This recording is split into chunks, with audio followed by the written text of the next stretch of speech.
Hello everyone, कैसे हो आप लोग की स्टडी कैसी चल रही है। एग्जाम बिल्कुल आपके सर पे आ चुका है। 2 महीने का समय बचा हुआ है आप लोगों के पास बोर्ड एग्जाम का। और इतने कम समय में आप अच्छे से तैयारी करें, बार बार जो है रिवीजन करें, क्वेश्चन को बार बार याद करें। और जिस तरह का जो पैटर्न है आपका, उस टाइप के क्वेश्चन मैं आप लोगों को बता रहा हूँ। उससे रिलेटेड जो टॉपिक से रिलेटेड है, बिल्कुल एनसीईआरटी के रिलेटेड है, वो सभी आप लोगों को क्वेश्चन में प्रोवाइड कर रहा हूं। तो चलिए, प्रीवियस वीडियो में जो हम लोग टॉपिक डील कर रहे थे, वो टॉपिक था आपका कंट्रोल एंड कोऑर्डिनेशन, समन्वय एवं नियंत्रण। ओके, समन्वय एवं नियंत्रण। उसमें हम लोगों ने पढ़ा, नर्वस सिस्टम के बारे में पढ़ा, न्यूरॉन सेल यानी कि तंत्रिका कोशिका के बारे में पढ़ा, रिफ्लेक्स एक्शन के बारे में पढ़ा। रिफ्लेक्स एक्शन यानी कि प्रतिवर्ती क्रिया किस तरह से होती है उसके बारे में जाना। वो किस पाथ पे होता है उसको रिफ्लेक्स आर्क कहते हैं, जिस पाथ से होकर के प्रतिवर्ती क्रिया होती है। उससे रिलेटेड 20 इंपॉर्टेंट क्वेश्चंस, 20 जो है आपके काफी वीवीआई वेरी इंपॉर्टेंट क्वेश्चन आप कह सकते हो। उस क्वेश्चन को मैंने एक्सप्लेन किया है विद सुटेबल डायग्राम। ब्रेन का भी डायग्राम आपने देखा, मॉडल मैंने दिखाया है। ओके, तो फर्दर अब जो नेक्स्ट जो टॉपिक है उसी चैप्टर से रिलेटेड, क्योंकि मैंने बताया था कि ये एक टॉपिक में कवर अगर मैं करा दूंगा तो थोड़ा सा लेंदी हो जाएगा आप लोगों के लिए। तो 2 पार्ट में इस वीडियो को मैं बना रहा हूँ, इस चैप्टर को मैं 2 पार्ट में कंप्लीट करूंगा। ओके, तो चलिए, अभी आप लोगों के सामने मैं फिर से न्यू जो फर्दर जो नेक्स्ट टॉपिक है उसको एक्सप्लेन करूंगा। और यहाँ पे आज का जो टॉपिक जो होगा, वो नेक्स्ट जो जितने रिमेनिंग इस चैप्टर के जो भी टॉपिक बचे हुए हैं उसमें से एक होगा आपका प्लांट हार्मोन्स के बारे में पढ़ना है। और इसमें कोऑर्डिनेशन इन प्लांट्स कि किस तरह से पादपों में समन्वय कैसे होता है, एनसीईआरटी का ये टॉपिक है। पादप यानी कि प्लांट कहते हैं, उनमें समन्वय कैसे होता है, किस तरह से उनमें कौन कौन से हार्मोन्स होते हैं। इस पे हम लोग जो भी एमसीक्यू इंपॉर्टेंट क्वेश्चंस आ सकते हैं एग्जाम में, उसको मैं अभी आप लोग के सामने बताने जा रहा हूँ। ओके, तो चलिए, थोड़ा सा पहले मैं बता दूं कि जो इससे पहले जो हम लोग टॉपिक को डील किए हैं उसमें देखे थे कि प्लांट एंड एनिमल्स, जंतु और जो पादप हैं, उनमें समन्वय, नियंत्रण नियंत्रण एवं समन्वय दोनों किस तरीके से होता है। तो जंतुओं में आपने पढ़ा कि जंतुओं में रासायनिक समन्वय भी होता है और तंत्रिका यानी कि नर्वस कोऑर्डिनेशन भी होता है। तो तंत्रिका समन्वय भी होता है और रासायनिक समन्वय, दोनों प्रकार के जो है वो समन्वय होता है। लेकिन आप देखेंगे कि पौधों में जो है वो किसी एक ही प्रकार का समन्वय होता है, और वह होता है रासायनिक समन्वय। क्योंकि पौधों में, प्लांट में कोई भी नर्वस सिस्टम नहीं होता, उसमें ऐसा कोई स्पेशलाइज्ड टिश्यूज नहीं होते हैं, न्यूरॉन सेल नहीं होते हैं, जिसके कारण वह अपने जो बॉडी है, जो प्लांट बॉडी है, उसमें समन्वय कर सके। ओके, तो उसमें सिर्फ एक ही प्रकार का रासायनिक समन्वय होता है, और वो किसके द्वारा होता है वो मैं बता दूं। तो चलिए, अब प्लांट के बारे में हम लोग यहाँ पे पढ़ेंगे कि क्या क्या इसमें टॉपिक आपको पढ़ना है। मैं ब्रीफ में बताऊंगा, फिर अभी एमसीक्यू हम लोग करते जाएंगे और उसके साथ साथ एक्सप्लेन भी मैं करूंगा। तो प्लांट में जो रासायनिक समन्वय होता है वो बेसिकली फाइटो हार्मोन के द्वारा होता है। Phyto hormone, okay, phyto hormone के द्वारा ये होता है। तो यहाँ पे देखिए एक वर्ड है फाइटो, मैं इसको भी बता दूं, फाइटो, PHYTO, फाइटो का, फाइटोस एक ग्रीक वर्ड है जिसका मतलब ही होता है प्लांट। तो ऐसा कोई भी वर्ड अगर आपको बायोलॉजी में मिलता है जिसके प्रीफिक्स यानी कि पहले शब्द में फाइटो लगा हो, तो आप समझ जाएंगे कि वो जो वर्ड का मीनिंग होगा वो पौधा से रिलेटेड होगा, फाइटो यानी कि प्लांट से रिलेटेड होगा, इसलिए फाइटो हार्मोन्स नाम दिया गया है। और जंतुओं में ओनली हम लोग हार्मोन्स बोलते हैं। ओके, तो ये हो गया इसके बारे में। आप अब यहाँ पे देखेंगे तो फाइटो हार्मोन्स को सबसे पहले जो प्लांट में बताने वाले साइंटिस्ट पे मैंने क्वेश्चन भी बनाया है, जो साइंटिस्ट का नाम था वो FW went. Okay, FW went. यहाँ पे नाम याद रखेंगे FW वेंट। और एनिमल में इससे भी एक क्वेश्चन है। एनिमल में जो हार्मोन के बारे में जो सबसे पहले नाम उनका रखा था, उनका था बेलिश एंड स्टार्लिंग। ये दो साइंटिस्ट, तो इनका नाम याद रखना है। पहले जो है वो प्लांट में हार्मोन को खोजा था, और ये दोनों बेलिश एंड स्टार्लिंग जो थे ये दोनों एनिमल में इन्होंने खोजा था। ओके, इस टॉपिक को, प्लांट के टॉपिक को कवर करने के बाद हम लोग आएंगे एनिमल, जंतुओं में कौन कौन से हार्मोन होते हैं और किस तरह से रासायनिक समन्वय जो होता है वो जंतुओं में होता है, उसकी हम लोग चर्चा करेंगे। उस पर आधारित जितने भी क्वेश्चंस होंगे उनको डील करेंगे हम लोग। ओके, तो चलिए अब हम लोग बढ़ते हैं क्वेश्चन की ओर। मैं क्वेश्चन आप लोगों के सामने रखता हूं क्वेश्चन। ओके, तो चलिए फर्स्ट क्वेश्चन जो है, फर्स्ट क्वेश्चन आप देखेंगे।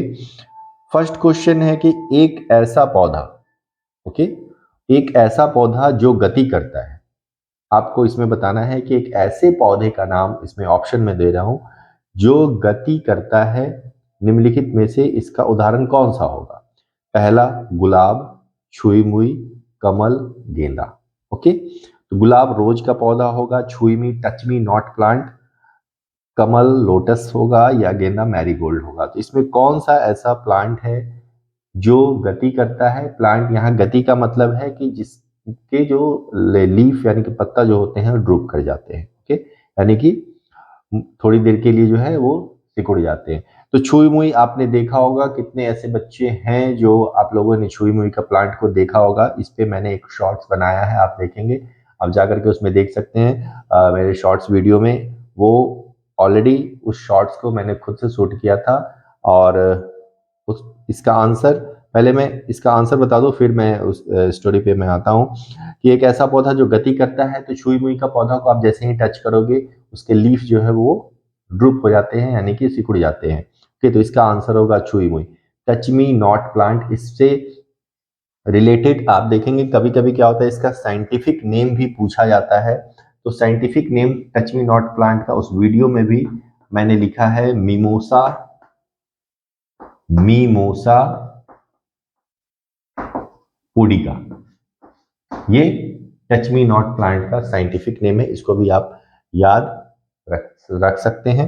ओके, तो जैसे कि मैं बता रहा था, ये जो शॉर्ट्स वीडियो मैंने डाला है उसमें वो मैं वाइजैग विशाखापट्टनम गया था, तो वहाँ समुद्र किनारे जो था वहाँ पे मैंने वीडियो शूट किया था। वहाँ पे मैंने देखा टच मी नॉट प्लांट को, तो वो वीडियो को मैंने वहाँ पे डाला है। आप देखेंगे कि किस तरह से उसके जो लीफ है वो झुक जाते हैं, सिकुड़ जाते हैं। तो वो जल का जो प्रेशर होता है, टर्गर प्रेशर जिसको कहते हैं, उसके कारण ऐसी घटना होती है।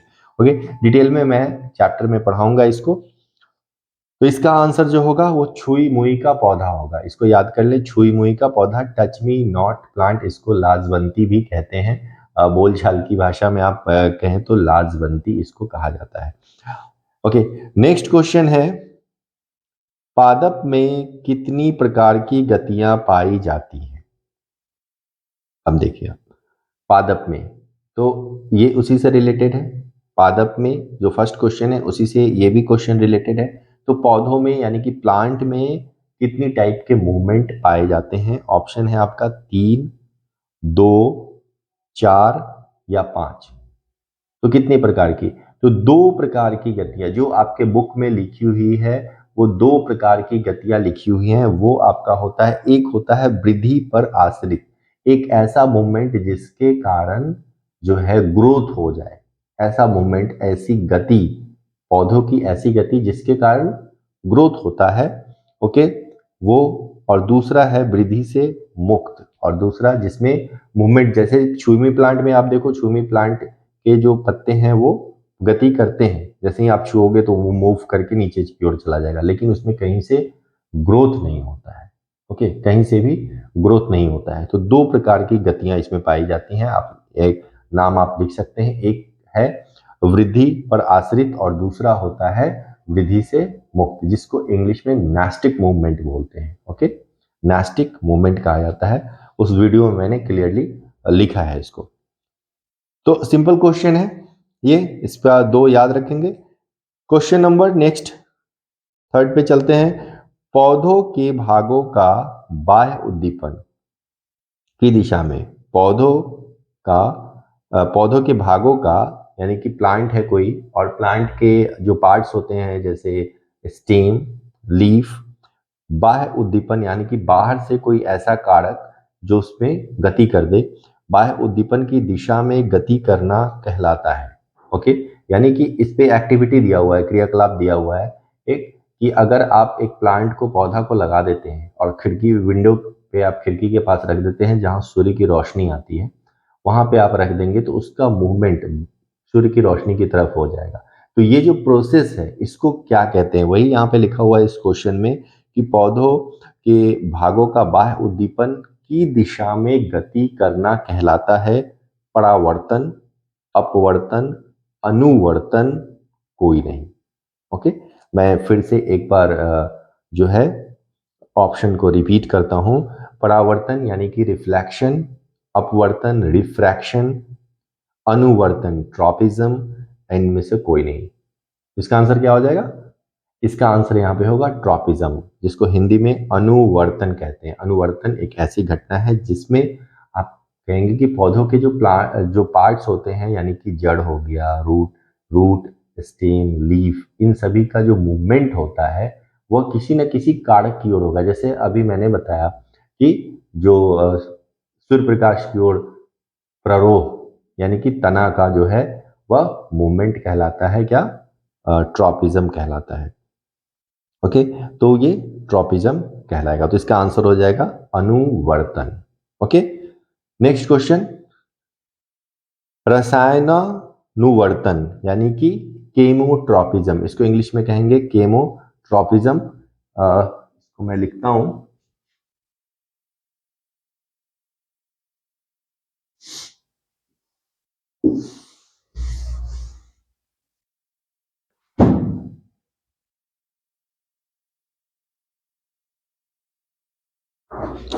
तो देखिए ये जो क्वेश्चन कह रहा है, क्वेश्चन फिर से एक बार सुन ले।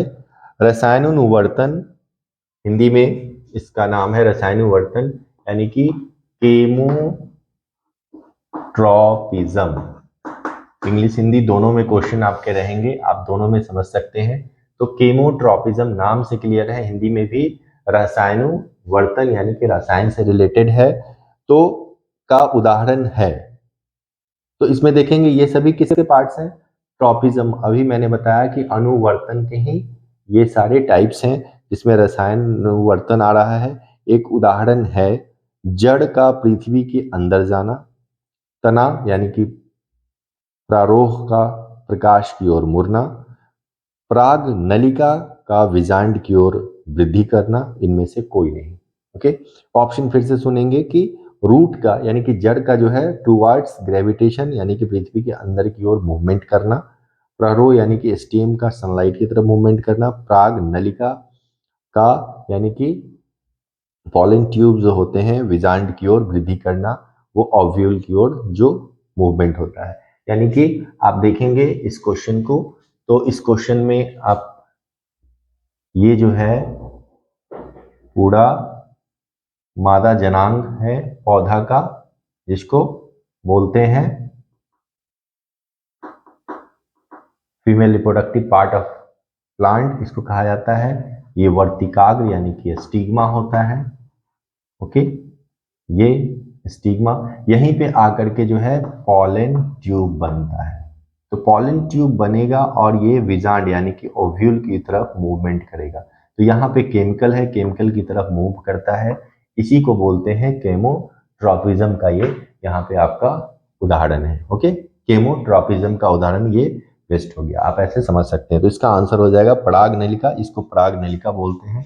पॉलन ट्यूब यही है, पराग नलिका, पॉलन ट्यूब, इसको पॉलन ट्यूब कहते हैं। ओके, तो पॉलन ट्यूब की तरफ मूवमेंट जो होगा ये केमोट्रॉपिज्म का एग्जाम्पल है। कितनी बार एग्जाम में आ चुका है, इस बार भी हो सकता है कि ये क्वेश्चन आ जाए, तो इसको अच्छे से याद कर ले। नेक्स्ट क्वेश्चन है प्रकाशानुवर्तन का एक उदाहरण है। सारे में जिसमें अनुवर्तन लगा हुआ है वो ट्रॉपिनिज्म, ओके सॉरी ट्रॉपिज्म का उदाहरण है। और इस ट्रॉपिज्म में आप देखेंगे जो पार्ट्स, एक मैंने केमोट्रॉपिज्म बताया, अब है प्रकाशानुवर्तन यानी कि प्रकाश की ओर मूवमेंट करना। ऑप्शन सुने, प्ररोह का सूर्य प्रकाश की ओर बढ़ना, जड़ का गुरुत्वाकर्षण की ओर बढ़ना, पौधों की जड़ों का जल की ओर वृद्धि करना, इनमें से कोई नहीं।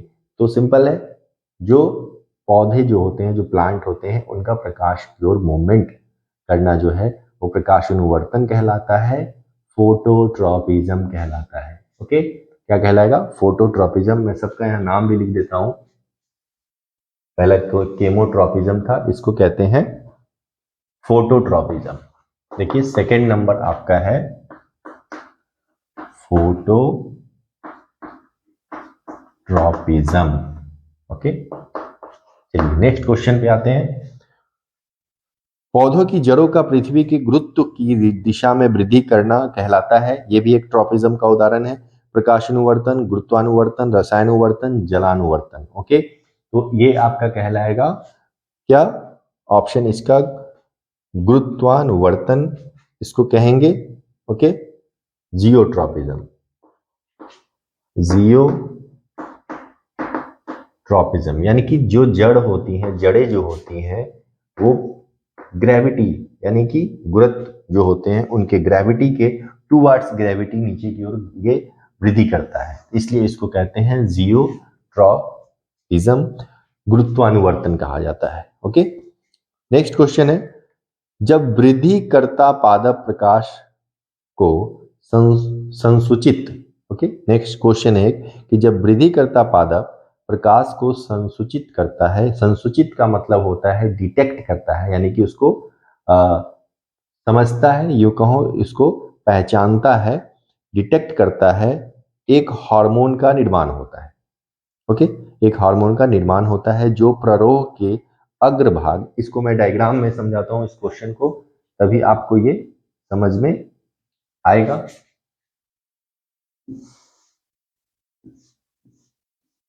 उससे पहले मैं यहाँ पे एक और ट्रॉपिज्म का नाम लिख देता हूं, आप लोग लिख लेंगे। Chemotropism, phototropism, geotropism, hydrotropism. Okay, hydrotropism इसको आप लिख लें। ये जलानुवर्तन कहलाता है, जलानुवर्तन यानी कि जल की तरह, ये भी जड़ का ही एग्जाम्पल होगा। जड़ जो है पृथ्वी के अंदर की ओर यानी कि जड़ की तरफ मूवमेंट करता है, तो इसको कहते हैं जलानुवर्तन भी कहा जाता है। ओके, तो हाइड्रोट्रॉपिज्म कहते हैं इसको। चलिए फिर मैं नेक्स्ट क्वेश्चन पे आता हूं, तो मैं समझा देता हूं यहां पे। तो क्वेश्चन कह रहा है कि जब वृद्धि करता पादप प्रकाश को संसूचित यानी कि डिटेक्ट करता है, एक हार्मोन का निर्माण होता है, यानी कि ये अगर कोई प्लांट है यहाँ लगा हुआ, ओके, ये वृद्धि कर रहा है, ऐसे वृद्धि कर रहा है, में लिफ्ट्स हैं, ओके, इस तरह से यहाँ सनलाइट है, देखेंगे तो ये टूवर्ड सनलाइट, मैंने बताया अभी फोटोट्रॉपिज्म का एग्जांपल है, टूवर्ड सनलाइट ये मूव करेगा। ओके, तो वृद्धि करता जो प्ररोह यानी कि ये आपका प्ररोह है यानी कि तना, इसको तना बोलते हैं, स्टेम जिसको कहा जाता है, प्ररोह के अग्रभाग में संश्लेषित होता है। ओके, तो यह क्या होगा? अग्रभाग, यानी कि अग्रभाग, एपेक्स, टीप, एपेक्स, अग्रभाग यही होगा। अग्रभाग में ये संश्लेषित यानी कि बनता है तथा कोशिकाओं की लंबाई में वृद्धि कराता है। निम्नलिखित में से यह हार्मोन है। अब यहाँ पे हम लोग फाइटो हार्मोन की चर्चा कर रहे हैं। ओके, फाइटो हार्मोन यानी कि पादप हार्मोन की का क्वेश्चन आ गया यहाँ पे, फाइटो हार्मोन की चर्चा हो गई। ओके, तो यहाँ पे ये बनेगा, अगर सनलाइट यहाँ पड़ेगा तो ये मूव करके इसके पीछे वाले पार्ट पे यहाँ पे आकर के जमा हो जाता है ये, और इसका जो नाम है, इस हार्मोन का जो नाम है वही आंसर है। और इसका नाम पहले मैं ऑप्शन बता दूं, ऑक्जिन्स, जिबेरेलिन्स, साइटोकाइनिन्स एंड एब्सिसिक अम्ल, इसमें से कौन सा होगा? तो इसका आंसर होगा ए। पहले आप आंसर सुन लें कि ऑक्जिन जो होगा यहाँ पे मौजूद हो जाएगा, यहाँ पे इससे यह दिखाई देगा कि इसका मूवमेंट जो है वो टूवर्ड्स होगा, उसकी सांद्रता यहाँ पे आ जाती है, यानी कि जहाँ छाया वाला भाग होगा, जहाँ पे सनलाइट नहीं पहुंचेगा।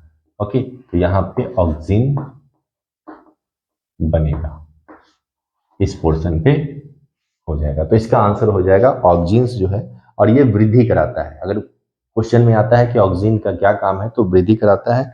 सभी का आप इसमें देख सकते हैं कि ऑक्सिन जो होगा वो इसमें वृद्धि कराता है। नेक्स्ट, पादप की वृद्धि संदमन यानी कि इनहिबिट, एक वर्ड है यहाँ पे देखेंगे, संदमन। संदमन का मतलब होता है इनहिबिट, इंग्लिश में कहते हैं इनहिबिट कहते हैं। आप देखेंगे वर्ड पे भी आपको कमांड हो जाएगा इनहिबिट। ओके, इसका हिंदी होता है संदमन यानी कि रोकना, ब्रेक लगा देना, रोक देना, इनहिबिशन रोक लगा देना इसको कहते हैं। और तो रोक लगाता है, वृद्धि करने वाले हार्मोन है। वृद्धि संदमन करने का जो यानी कि इनहिबिटर जो है वो कौन सा हार्मोन है? ऑप्शन है ऑक्सिन, साइटोकाइनिन, जिबेरेलिन्स, एब्सिसिक अम्ल। तो इसमें से कौन सा होगा? तो याद रखेंगे एब्सिसिक अम्ल जो होता है वो वृद्धि को रोकता है। ओके, वृद्धि को क्या करता है? रोकता है। नेक्स्ट क्वेश्चन, फलों को पकने में किस फाइटो हार्मोन, किस पादप हार्मोन का उपयोग किया जाता है? ओके, फलों को पकाने में, फलों को पकाने में जो है अभी जो कार्बाइड के जगह पे एक हार्मोन यानी कि पादप हार्मोन का यूज किया जाता है, वो कौन सा है? ऑप्शन है आपके पास ऑक्सिन, जिबेरेलिन्स, इथिलीन, साइटोकाइनिन। तो कौन सा आंसर इसमें हो जाएगा? ये एक न्यू हार्मोन है इथिलीन। ओके, इथिलीन जो कि एक गैसियस नाम भी आपने केमिस्ट्री में जो आपका चैप्टर है कार्बन एंड इट्स कंपाउंड उसमें पढ़ना भी है ये इथिलीन। ओके, वही गैसियस हार्मोन, ये गैसियस हार्मोन होता है। इसका जो फंक्शन होता है वो हायर क्लास जब 11th में जाओगे तो डिटेल इसका पढ़ना है। आप जान लें कि इथिलीन जो होता है वो गैसियस हार्मोन होता है, गैसीय हार्मोन होता है जो प्लांट के वृद्धि को भी बढ़ाता है और प्लांट की वृद्धि को रोकता भी है। ओके, इसके साथ साथ ये क्या करता है? फलों को पकाने में भी सहायता करता है। चलिए नेक्स्ट क्वेश्चन देखते हैं। पादप में सर्वप्रथम हार्मोन की खोज किसने की? अभी मैंने स्टार्टिंग में ही बताया था कि पादप में जो सर्वप्रथम हार्मोन की खोज किसने की? F W. Went, Bayliss, Starling, Mendel. इस टाइप के क्वेश्चन रहेंगे तो याद कर ले, एफ.डब्ल्यू. वेंट ने सबसे पहले पादप में हार्मोन की खोज की थी। ओके, तो ये आपके आपके पास ये ऑलमोस्ट 10 या 10 क्वेश्चन मैंने इस टॉपिक से रिलेटेड आपको मैंने बताया है। इसमें कोई भी डाउट हो अगर तो आप कमेंट कर दीजिएगा कि हाँ इस क्वेश्चन में डाउट है। ओके, या पूरा टॉपिक जो इस पे और भी एक्सप्लेन करना होगा तो मैं एग्जाम के बाद जो है आपको टॉपिक एक्सप्लेन करूंगा। ओके, तो ये समझ में आ गया। ये 10 क्वेश्चन आप बार बार इसको रिवाइज करें। ओके, समझ ले। इसमें एक मैं यहाँ पे एक शॉर्ट में आपको मैं लिख देता हूं कि फाइटो हार्मोन्स जो होते हैं वो कौन कौन से होते हैं, ऐसे मैंने ऑप्शन में यहाँ पे बता दिया है। तो पादप हार्मोन आप देखेंगे जिसको फाइटो हार्मोन कहते हैं। इंग्लिश और हिंदी दोनों सेम नाम होता है इसका, इसलिए ज्यादा कंफ्यूज होने की जरूरत नहीं है इसमें। ऑक्सिन, ओके, जिबेरेलिन्स,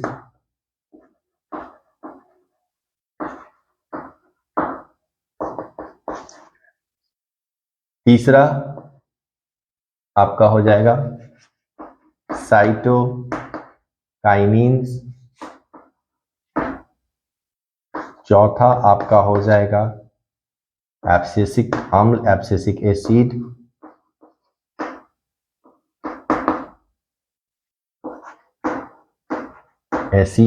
और पांचवा आपका हो जाएगा इथिलीन। ओके, ये 5 हार्मोन आपके हो गए, ऑक्सिन्स, जिबेरेलिन्स, साइटोकाइनिन्स, एब्सिसिक अम्ल, एब्सिसिक एसिड एंड इथिलीन।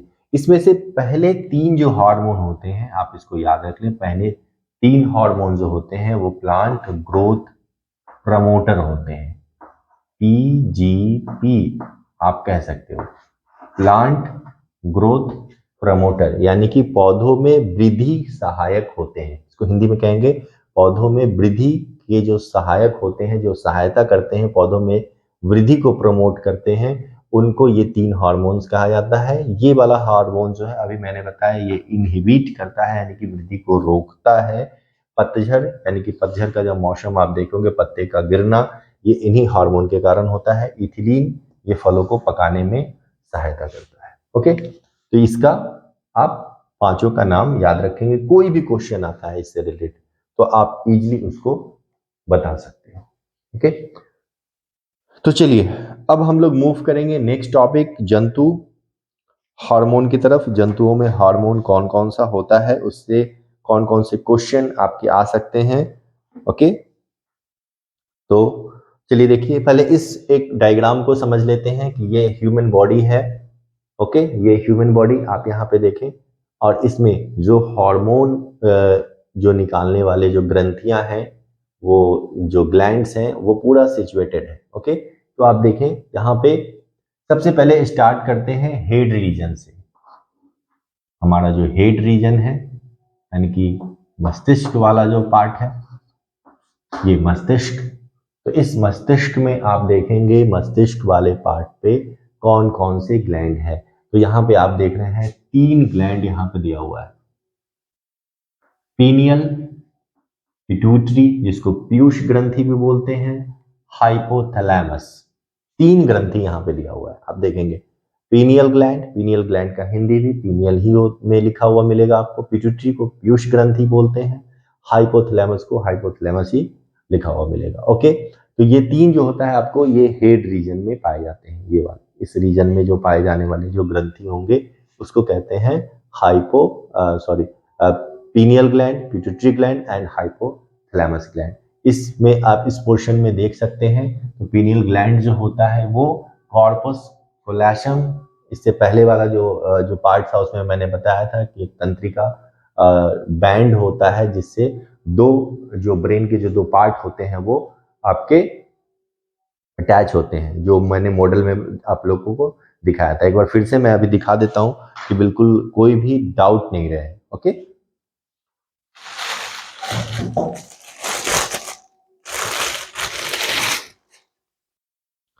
तो ये देखिए जो अभी मैं बता रहा था आपको कि ये ब्रेन का पार्ट है। आप देखिए ये वाला ब्रेन का पार्ट है। तो इसमें जो है आपके 3 ग्लैंड हैं। ये देखिए ये वाला पार्ट, तो ये कॉर्पस कैलोसम है। ये कॉर्पस कैलोसम, इसी पोजीशन पे यहाँ पे जो है कॉर्पस कैलोसम पे यहाँ पे पीनियल ग्लैंड होता है। पिट्यूटरी ग्लैंड देखेंगे इस पोर्शन पे, यहाँ वाले पार्ट पे एक जो बटन की तरह यू क्या है ऐसे निकला हुआ पार्ट, ये वाला पार्ट जो होता है ये पिट्यूटरी ग्लैंड यहाँ पे होता है। पीयूष ग्रंथि होता है। हाइपोथैलेमस, ये जो सतह होती है इसको हाइपोथैलेमस बोलते हैं। ओके, ये वाले पार्ट को हाइपोथैलेमस बोलते हैं। क्लियर? तो इसमें आप क्लियरली आप देख लेंगे कि ये तीनों ग्लैंड जो होता है ब्रेन रीजन में यानी कि मस्तिष्क के क्षेत्र में पाए जाते हैं। ओके,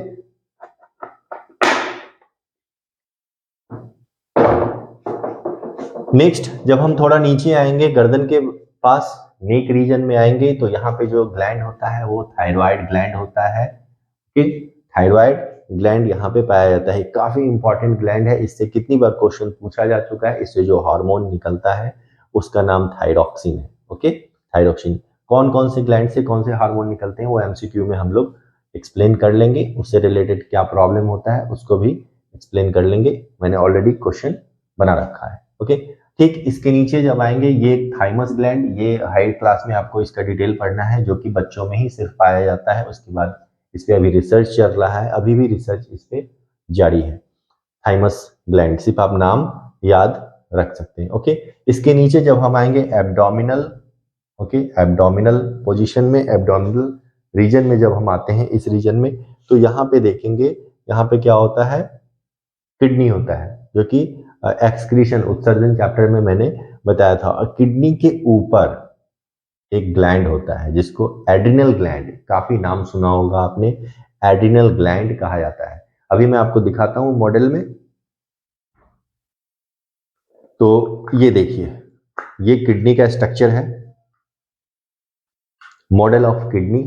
आप देखिए इसको अच्छे से, मॉडल ऑफ किडनी आप देखेंगे बिल्कुल ऐसा ही रेडिश ब्राउन कलर का होता है। और ये ऊपर देखिए, ये वाला जो पार्ट दिख रहा है, आप देखिए गौर से इसको, ये जो पार्ट है यही एडिनल ग्लैंड है। दोनों किडनी के ऊपर एक मुकुट की तरह ये पाया जाता है, मुकुट की तरह लगता है, ऐसे कि ये राजा हो, ओके, राजा की तरह, तो मुकुट पहना हुआ ऐसा कहते हैं। तो इसलिए इसका नाम क्राउन ऑफ द किडनी भी कहा जाता है। तो crown of the kidney commonly question competition के पॉइंट ऑफ व्यू से आप अगर पढ़ेंगे तो इतनी बार क्वेश्चन आया है कि क्राउन ऑफ द किडनी कौन से ग्लैंड को कहा जाता है, तो एडिनल ग्लैंड, नाम याद रखेंगे।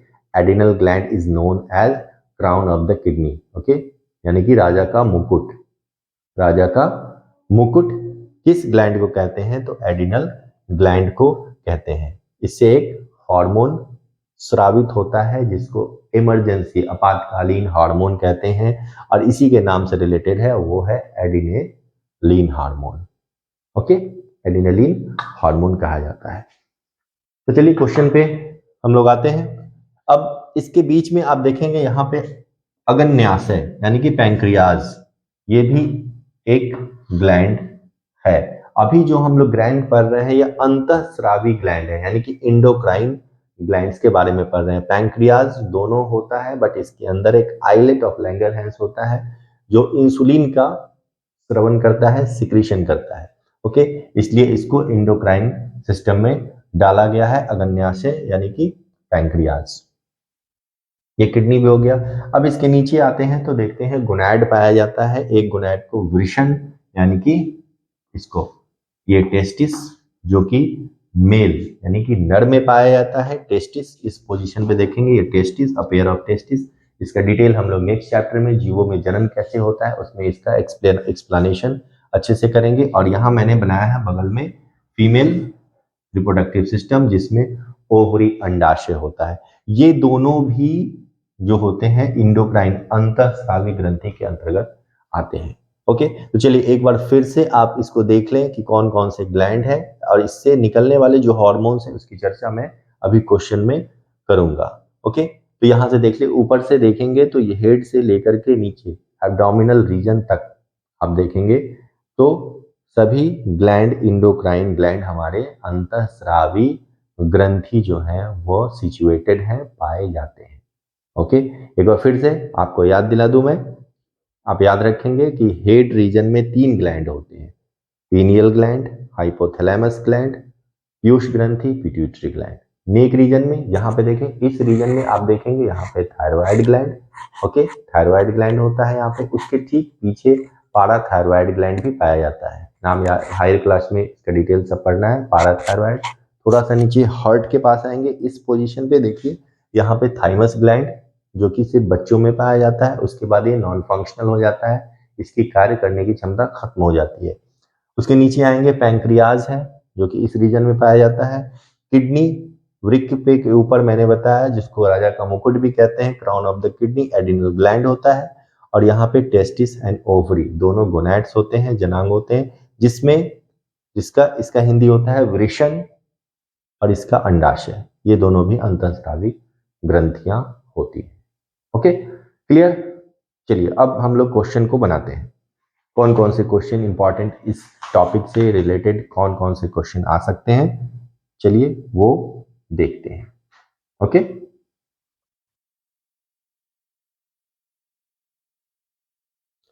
क्वेश्चन नंबर नेक्स्ट जो है, निम्न में से कौन पिट्यूटरी यानी कि पीयूष ग्रंथि से स्रावित होने वाला हार्मोन है?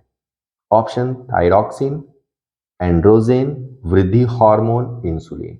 काफी इंपॉर्टेंट क्वेश्चन है ये। तो कितनी बार आया है, अभी भी रिसेंटली पूछा गया है सेंटअप एग्जाम में ये क्वेश्चन कि वृद्धि हार्मोन, ओके, इसका आंसर हो जाएगा वृद्धि हार्मोन। पिट्यूटरी ग्लैंड से स्रावित होने वाला जो हार्मोन होता है वो वृद्धि हार्मोन कहलाता है, ग्रोथ हार्मोन उसको कहते हैं, ओके, ग्रोथ हार्मोन कहते हैं। नेक्स्ट क्वेश्चन है आपका, एक नर हार्मोन है, निम्नलिखित में से एक नर हार्मोन है, adrenaline, TSH, thyroid stimulating hormone जिसको कहते हैं, एस्ट्रोजन, टेस्टोस्टेरोन। अभी मैंने बताया कि ये टेस्टिस से निकलने वाला जो हार्मोन होता है उसी के नाम से है टेस्टोस्टेरोन, ओके। इसको हिंदी और इंग्लिश जैसे पढ़ेंगे आप यही नाम पढ़ेंगे, टेस्टोस्टेरोन,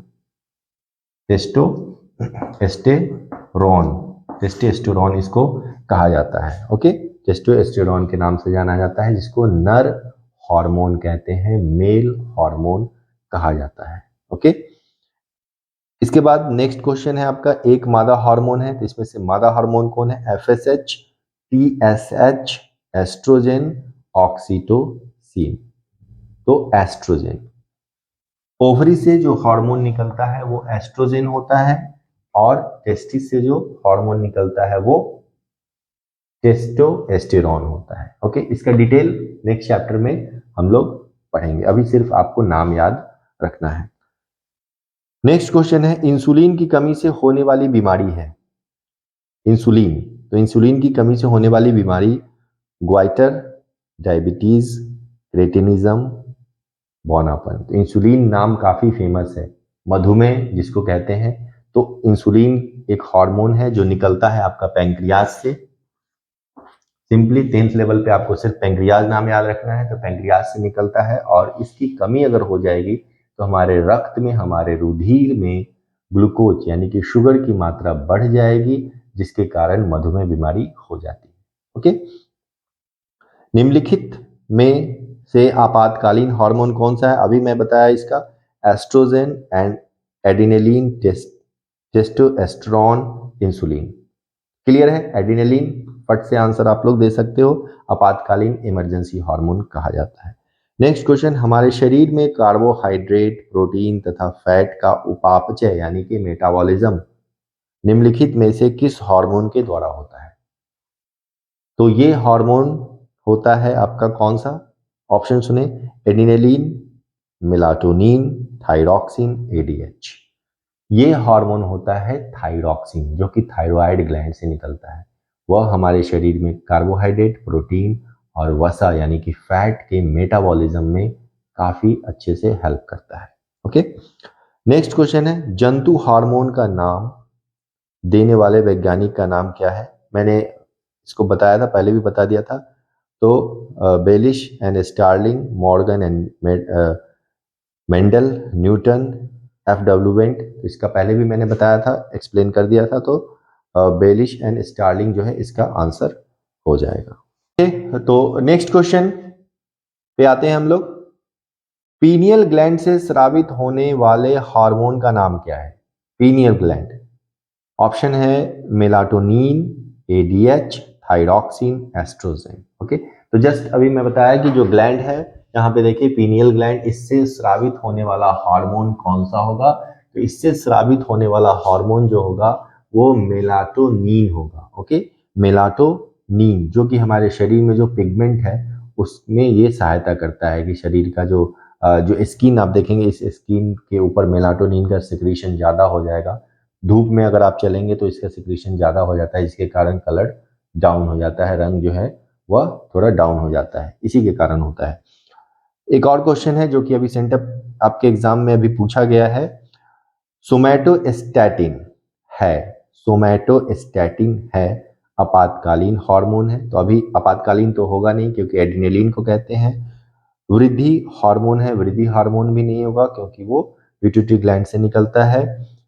वृद्धि अवरोधक है, कोई नहीं है। ओके, तो ये जो हार्मोन मैं बता दूं कि सोमैटोस्टैटिन जो है वो भी निकलता है पैंक्रियाज से ही निकलता है, और ये वृद्धि अवरोधक होता है, वृद्धि को रोकता है। और ये किसको रोकेगा?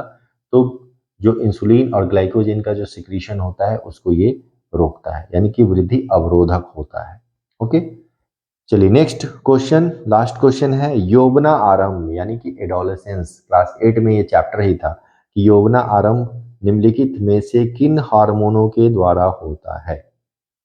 ओके, तो यौवना आरंभ यानी कि जो 12 से जब 13 साल बच्चों की उम्र जब हो जाती है तो उसमें एक नाटकीय यानी कि काफी रिडिकुलस चेंजेस आते हैं। उसमें आप देखोगे थोड़ी थोड़ी दाढ़ी निकलना, मोछी निकलना, तो थोड़ा सा अजीब लगता है देखने को। तो वो जो चेंजेस जो आते हैं वो किस हार्मोन के कारण, यौवना आरंभ जो आता है यंग जब बनते बच्चे, किस हार्मोन के कारण होता है? ऑप्शन है आपका testosterone, estrogen, thyroxine, ADH। Option फिर से सुने, टेस्टोस्टेरोन होगा, उसके बाद एस्ट्रोजेन होगा, थायरॉक्सिन होगा, या इसमें आप देखेंगे कि ऑप्शन ए एंड बी होगा या एडीएच होगा। ओके, तो कोई इसमें से ऑप्शन आप दे सकते हैं। तो यहाँ देखेंगे कि दोनों हार्मोन जो निकलता है यहाँ पे, टेस्टिस से टेस्टोस्टेरोन और ओवरी से निकलता है एस्ट्रोजन, ये दोनों सहायक होते हैं, हेल्प करते हैं किसमें, तो आपके यौवन आरंभ में। ओके, यौवन आरंभ में ये सारे इंपॉर्टेंट क्वेश्चंस आपको बार बार आप पढ़ें, इसको अच्छे से याद करें। ओके, तो अभी ऑलमोस्ट 20 क्वेश्चंस इस टॉपिक से भी इस चैप्टर का कंप्लीट हो गया आपका। प्रीवियस जो लेसन मैंने बताया, इससे पहले जो टॉपिक डील किए थे वो और दोनों मिलाकर के पूरा चैप्टर का almost 40 questions MCQ important questions मैं करा दिया हूँ। तो ये पूरा चैप्टर भी आपका रिवाइज हो गया। ओके, इसको बार बार देखें, समझे, अच्छे से याद करें इसको। ओके, फर्दर इससे अब नेक्स्ट जब ये पूरा चैप्टर आपका कंप्लीट हो जाएगा तो मैं एक पूरा सेट प्रैक्टिस आप लोगों को कराऊंगा। ओके, तब तक के लिए इस वीडियो को देखिए, अच्छे से पढ़िए, सेल्फ स्टडी कीजिए। ओके, फिर मिलते हैं नेक्स्ट टॉपिक। आपका नेक्स्ट टॉपिक जो आएगा वो आएगा जीवों में जनन कैसे होता है, how do organism reproduce. Okay, तब तक के लिए बाय बाय।